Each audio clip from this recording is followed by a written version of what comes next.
Hello and welcome to the Shinybees podcast, a podcast for those who like their knitting, comedy and yarn in equally large measures. I'm your host Jo Milmine and this is episode 93, Alpaca Love. I feel a need to laugh again with you, if that's alright. I need a drink, I need a friend. Hello and welcome into another episode of the Shinybees podcast. I am your host. My name is Jo and I'll be with you for about the next half an hour or so, chatting all things yarny, knitting, with a little bit of comedy thrown in for you today. If you are a new listener to the podcast and this is your first time with us, welcome to the show. I hope you will enjoy spending a little bit of time with us. And if you are a returning listener, my thanks to you for coming back and spending your time with us again. I am recording from my home studio, read as the spare room office today, and it is very hot. 2 weeks ago I was on a farm and it was snowing and we were worried that the lambs were going to freeze, and today it's absolutely boiling. It's 20 odd degrees, which means I do have the window open, so you may hear a little bit of atmospheric background noise from where I live in town. The odd car and things going past, maybe the odd crazy northerner walking around and doing what all crazy northerners do on hot days. You should not wear that many clothes. And I did think about closing both of the windows, but I'm actually going to pass out if I do. So it was a choice between a bit of atmospherics and an unconscious host. So I thought you'd prefer the former. And it shouldn't be hopefully too distracting for you. It's quite nice to have the windows open for a change, to be honest, but it's not exactly knitting weather when it's like this. And the last thing you kind of think about is knitting garments and working with wool, and straight away your kind of mind starts to wander towards summer knitting, which is something we have talked about on the show previously last summer, about using yarns for summer knitting in particular, and things like linen and silks for summer, and moving towards those more lightweight laceway and your 4-ply yarns if you are going to be knitting. So I'll put some links to those in the show notes just in case you've already started with your summer prep. I am not convinced this is going to be any more of this weather in summer itself, to be honest, because that seems to be the way things go in the UK. But it makes a nice change. It does make a nice change to be warm. Granted, it's still sweater weather at this degree, at this temperature in Limpopo, where I used to live. People would definitely be walking around with blankets on still, because it's beginning with a 2 and not a 3. But very welcome, very, very welcome in the north. So I hope you've all been enjoying the lovely summery weather if you're in the UK, and elsewhere if you've been experiencing some of that. I hope you have too. So I have a few things for you today in the show. First up, we're going to start with some news, and a bit of news about the Rewind and Knit Along in particular, and some awards. We have Enabler's Corner, which will have a giveaway with it as well.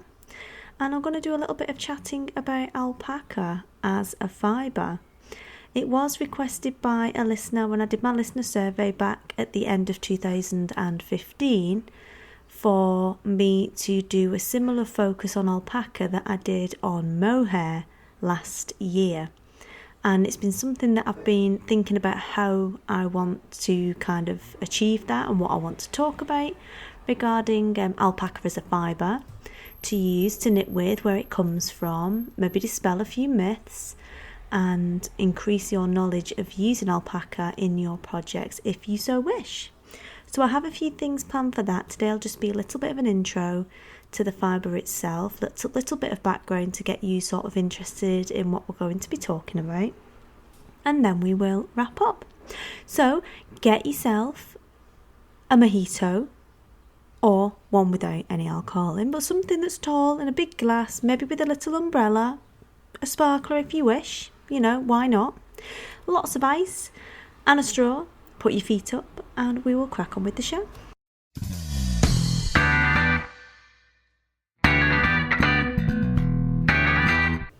So first things first then, it is that time again already. It's not quite been a year, so that's probably why it seems like it's coming rather quickly, but the New Media Europe Awards are going to be taking place next month in London. Now, as you know, you are an award-winning audience, and you got a UK Podcasters Award, which is run by New Media Europe, basically, last year. This year, it's a little bit different the way it's being run and the awards that are on offer, but this podcast is nominated for Best UK Podcast of 2016, the Audience Appreciation Award, and I have nominated Ravelry for the 2016 Community Award. The awards are nominations are open from the 9th to the 29th of May, and the way that you vote is you go onto Facebook and it's just a poll basically. You just quickly click it and off you go. The top 10 out of each category will go forward into the finals, and that will be done on 50% votes and 50% on the independent panel, as it was done last year. Curious Handmade Helen is also in there as well, and basically it's open now. I've mentioned it in a couple of the groups so far and not really that widely on any kind of social media and stuff yet, but I will link to it in the show notes, and I'll put it on the Shinybees Facebook page for you as well, because then it's just, once you're already in Facebook, it's a little bit easier to kind of jump across and click than it is sort of from email or anywhere else, but obviously I'll send it to you anywhere that I can. Now, the Best UK Podcast of 2016 appears to be a very popular category. There are some people with like 400 votes already. And the Audience Appreciation Award, obviously that's your award. So I think we're in about 4th at the moment. I haven't told any of you yet because this show hasn't gone out, but I think we need it back. If you want your award back, we need to go and click on this Facebook link and get it back, basically. You can vote for Helen as well. You can vote for more than one podcast. There are 100 podcasts, basically, that can be in the first nominations. So you can vote for me and for her as well if you like. But basically, if you want your award back, and I'm sure that you do, because you are an award-winning audience, then you need to go over and click the Audience Appreciation Award. I will, like I said, be putting these on the page on Shinybees, and I'll share them around on Twitter and stuff, and I'll put links in the show notes for this episode, and under UK Podcast Awards on the home navigation, the top bar of the website, I'll put it in there as well, so you'll be able to find it quite easily. But basically, click in if you want us to be in with a chance of getting in the final for next year. Now, the big one that I would really, because I think the knitters kind of kicked the backside out of it last year. Me and Helen, we showed them who was boss and caused uproar, basically, with 2 knitting podcasts winning awards. So this year, there's a community award, and that's for an online community. Now, I think Ravelry deserves to win this, because how many times have you heard on this podcast that people who are doing things in this industry of running a business wouldn't be able to do it without Ravelry? It must come up 90% of the time. Ravelry is the reason that half these businesses are in business, or 90% of them rather.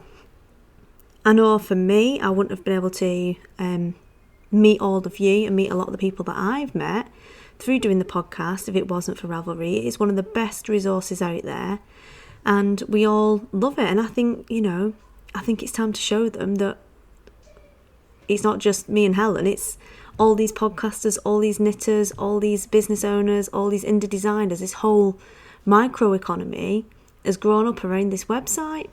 I think it's really cool. So they're down for the 2016 Community Award. There's only 6 awards this year, so you can just quickly scroll through them. If you have any other podcasts that you like listening to, you can put them in there. And there's like the best podcast in the world ever, and influencer awards and all this kind of stuff. Have a mooch through it. But the deadline is the 29th of May, so we need to be quick on this one, basically, and don't hang around, because if you wait too long, then it's not going to make any difference. So that is the New Media Europe Awards, and I'll put links in the show notes for where you need to go for that. Next up, we have the Rewind Knit Along. Rewind. when the crowd say knit, knit, knit. I've started it. I've cast off my boo knit shawl. Finally. Oh, it took forever. I thought I might die. I thought they might find me curled up in a corner, still trying to get this picot bind off done. But it's done. It's not blocked yet. No way, Jose, am I blocking that yet. But, of course, the first thing I did was pick up something else and cast it on as a treat. And I've cast on my Lush Cardigan by Tin Can Knits in the Shinybees podcast yarn. It is a 20% superwash merino, 70% superwash merino, 20% silk, 5% stellina yarn, and it is lovely. I am knitting the yoke on it now, so I've only started literally in the last week. The rewind knit along's been ongoing since about March, but it's taken me till now to finish the first project of the year. And there are people over in the group on Ravelry who are taking part. They've done multiple projects. People like Suf and Idun, they're really fast and have knitted all sorts of things. People have finished one thing and are looking at casting on something else. There's loads of enabling going on, plenty of chatter. And you've got till the 26th of June to take part. So there's plenty of time still to get involved. You've not missed the boat. Don't worry. The hashtag for it is hashtag RewindKAL, RewindCal. And that's for all your social media stuff. And the only criteria are that it needs to be something that you either knitted and knit along before and loved doing and would like to relive, or that you wished you'd knit in a previous knit along and didn't quite get round to it, which pretty much covers everything really.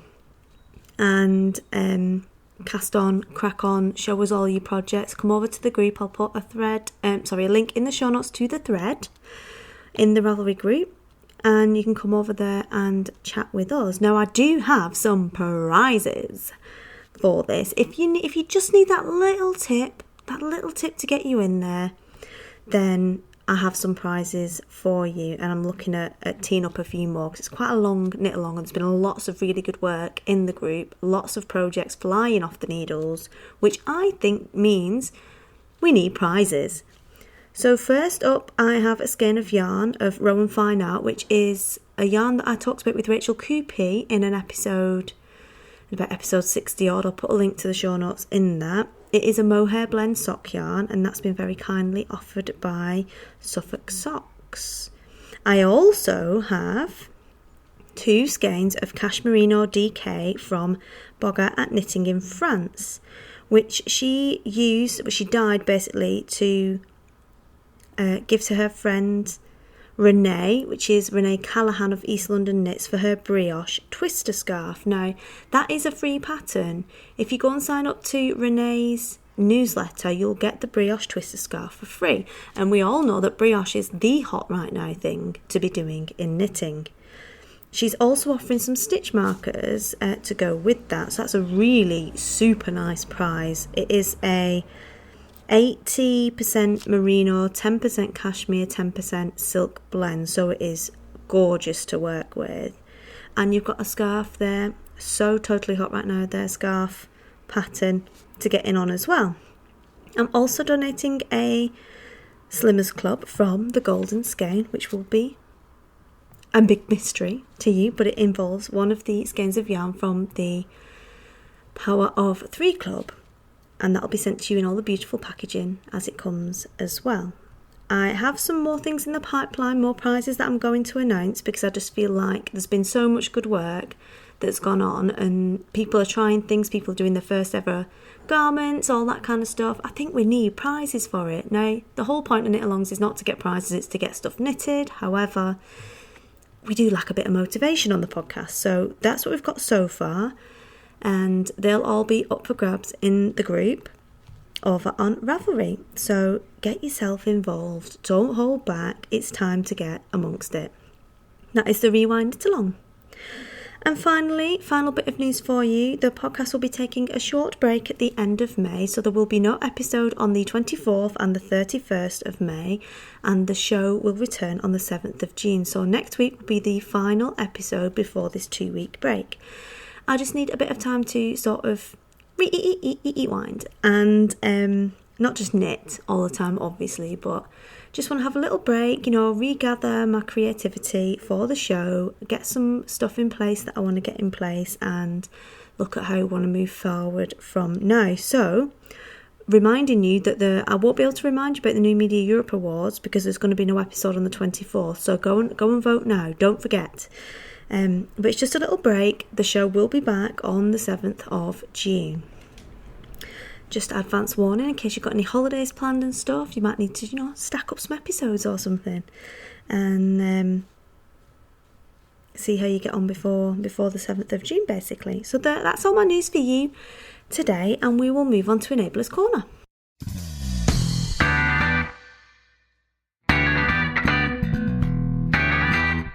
This week in Enabler's Corner, I have stitch markers and the crochet hook keyrings from Lezley Taylor. I almost feel like we need a little Enabler's Corner theme tune, almost. Now, I have one of the crochet hook keyrings. I bought it from Leona at Fluff in Dundee, fluff.co.uk, for those who want to go and check her out. And it is basically a little clip-on keyring, and it has a short crochet hook and a little charm that goes with it, and I keep it in my notions bag because it's perfect for picking up drop stitches, and I've used it quite a bit for, if you need to drop down and change the way that stitches are twisted, or if you do drop a stitch, which is unfortunate, but it does happen to even the best of us. We occasionally drop stitches at times. It's perfect for just doing quick little repairs to things that you need to fix up, and it fits nicely in your notions pouch, and you don't need to worry about a full size crochet hook.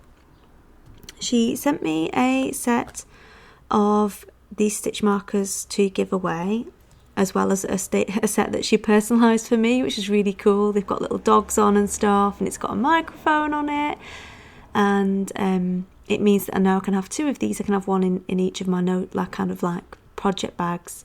Has like an on-the-go kit for repairs. So instead of having to move things from one to the other, if I'm going to be going on a serious trip where I might need this crochet hook, I can now have two sets, which is awesome. And she's also given me a set to give away. Now, I'll put a link in the show notes if you want to go and check them out. Like I said, it's super, super handy. I've used mine loads. It's dead clever. And I really everyone likes a good novelty stitch marker. And this is an entire set, and it is themed around the concept of karma. Now, I thought I'll look up karma. We'll do a bit of chat about that, because I'm sure I can get knitted into that somewhere, and I am indeed right. I've managed to do it.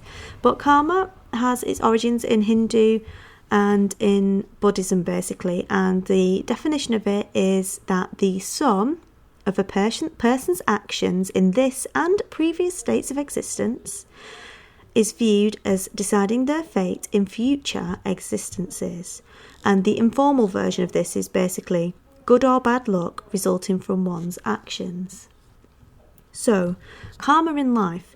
If you're a good person, if you're nice, if you're kind, then good and nice and kind things will come to you. And if you're a bad, horrible person, then you'll attract bad, horrible things. An important lesson worth remembering, I think. And in knitting, I kind of see this in a different way. The sum of a person's actions in this and previous states of existence in knitting. And what do I think it means by that? Well, I think it means that basically if you put the effort in, if you try hard to learn, if you practice, then in future states of existence or future projects, then you're going to be better. And if you just blag it in this and previous projects, and if you leave mistakes in there, and if you just do it half-heartedly, then in future projects you will get the same thing. So I think these are really cool. It is a pink theme, and it's got some cute, I'll hold it up so you can hear it. There's a little pink crochet hook that says the attachment on that is karma, and it's got a little knitted sweater on some knitting needles. There's a charm on the end of it. There's a set of 4 really pretty pink heart stitch markers. There are some little rubber rings for doing socks with for stitch markers, and also some of the pins, you know, the circle pins that you can use as a stitch marker, the unlockable ones. There are some of those in there as well, and they come in a lovely little pink bag to keep them in as well. So if they're going to be in your notions pouch, you've got a handy way to keep them all together to start with. So thank you to Lezley for sending that to me. As I said, there'll be a link to where you can get all of these in the show notes, but if you want to be in with a chance to win a set of these stitch markers and the hooks, which are super useful, head over to the group on Ravelry. There will be a thread as always, and just leave a comment of any description. I'm not going to make it too hard for you this time, because I want loads of you to get involved, and you know, your chances of winning in future existences are improved if you enter the competition in this existence. So that is Enabler's Corner for you today with Lezley Taylor's crochet hook, keyrings and stitch markers.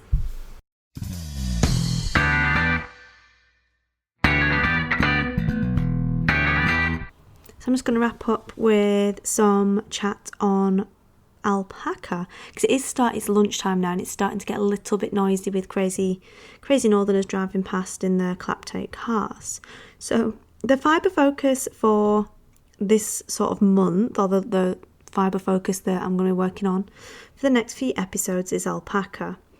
I really like alpaca. You know, I've knitted with alpaca quite a few times. I'm a huge fan of baby alpaca, and I think it has a lot of properties that are really useful to us as knitters. I know a lot of people that are allergic to it. However, there are a lot of people who can't use wool and do use alpaca instead, which is pretty good. It is one of the most luxurious fibres in the world, and because it has fewer scales on the fibres themselves than sheep's wool does, it is inherently soft. And it is one of those things that once you put your hands on, you just say ooh straight away. Particularly for people who are non-knitters. I know, as I mentioned before, that LJ was captivated by a skein of baby alpaca silk because it was just so soft and wonderful. And it is like stroking a baby kitten. It's beautiful stuff. Now, the lack of scales and the smoothness of the fibre gives it a natural brightness that kind of makes it's not as glowy as mohair, but it does have a natural kind of luminosity, if you will, that you don't always get in wool. Suri alpaca, because there's two kinds of alpaca, I'll talk about them in a minute. Suri alpaca is known particularly for being really silky and for being very lustrous with a very smooth handle. Now, the two kinds of alpaca is, number one, you have Suri alpaca, which is silky, as I've said, and is better spun in a worsted method, whereas, and I don't know if I'm pronouncing this correctly, but I'm going to check. Well, I'm going to throw it out there and pretend I know how to pronounce things. Huacaya alpaca is the alpaca that looks like teddy bears. When you see them, they look like big teddy bears. That's Huacaya alpaca. And this is better spun as a woolen yarn. Now, the fibre itself is quite dry and it contains minimal lanolin. So, like I said, if you are allergic to the lanolin in sheep's wool, or that's one of the things that irritates you, it doesn't have much of that in there at all. Because it doesn't have much lanolin, you don't need to scour it before you spin it. So they generally tend to wash the fleece once it's already turned into yarn and it's in the hang. Now, alpaca was introduced to the UK market by Sir Titus Salt around 1836. What a cool name, Titus Salt. And it was incredibly fashionable with the Victorians. It was very, very highly prized, and they would quite often bequeath alpaca garments on to their inheritees, I guess, beneficiaries of their wills when they died. Sir Titus Salt built Saltaire, which is a model industrial village over in Yorkshire, and he was the largest employer in Bradford by 1851. So, sort of a bit of a mogul there, really. And if you're familiar with the UK woolen and textile industry as a whole, you'll have heard of Saltaire before, and it quite often, you know, used as an inspiration for patterns and mentioned with a lot of the Yorkshire designers as well in the hand knitting industry. The best place to go, I think, to find a lot of information in depth about alpaca, because I don't want to kind of labour it too much at the moment, because I don't want to kind of spoil what's going to be coming next. It's just a bit of an intro about what alpaca is, what it's all about. If you want to find out more, you can go over to the British Alpaca Society, because they have an Alpacapedia. How cool is that? I've never heard of an Alpacapedia before, but I think it is a wonderful idea. And they've got links to all sorts of further reading. They do their own journal articles. There's links, information about how you would keep them, how you look after them, training, education, all that sort of thing. So the link will be in the show notes for that. It's the British Alpaca Society, and there are tons and tons of little alpaca farms producing their own yarns or blends of yarns in the UK and further afield. So if you're a fan of alpaca yarns, because I'd quite like to put a little sort of where to start guide together for people if they want to try alpaca, and we do like to try and shop local if we can. And if you enjoy a particular company, if you have used yarn from a particular source before, especially if they're single farm sources, because I do love a single farm yarn, very, very big on provenance, I do enjoy the story of yarns, pop over to the group on Ravelry. In the thread for this episode, please put in your favourite alpaca yarns, and I will collect them together and make a little bit of a resource for people to get as a download if they want to start trying alpaca yarns for themselves.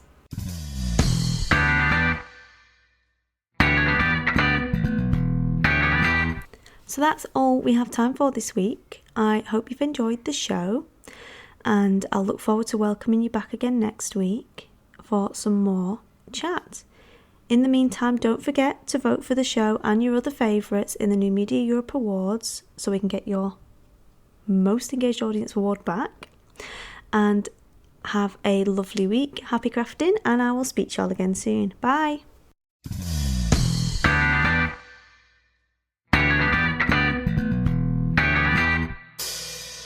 You've been listening to the Shinybees podcast, a podcast for those who like their knitting, comedy and yarn in equally large measures. If you'd like to get in contact with me, you can do so via the blog, or I'm Shinybees on Ravelry, Instagram, Twitter, Pinterest and Facebook. You can email me at shinybeesinfo@gmail.com. Music for this episode is provided by Music Alley, and it is Adam and the Water Boys and I Need a Drink. I need a drink.